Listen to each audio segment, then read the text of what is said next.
এত লম্বা কবরের জিন্দেগি কেমনে পার হবেন বলেন তো? নূহ আলাইহিস সালামের জামানায় যারা মারা গেছে তারা আজ কত হাজার বছর কবরে পড়ে আছে। ইব্রাহিম আলাইহিস সালামের জামানায় যারা মারা গেছে তারা আজকে কতদিন কবরে পড়ে আছে। হ্যাঁ, আবু জেহেল আজকে কত বছর কবরে পড়ে আছে? 1450 বছর, আরো বেশি, 1450 বছর ধরে পড়ে আছে কবরে।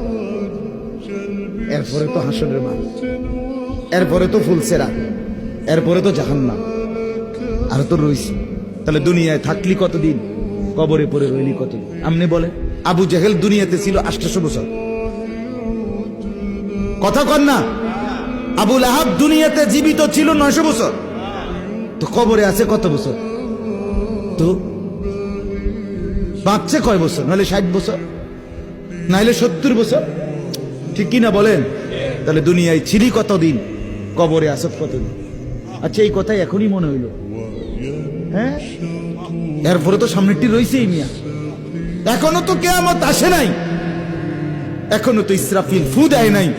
একবার ফু দিবে, সব কবরে যাবে, আবার ফু দিবে, হাসরের মাঠ কায়েম হবে।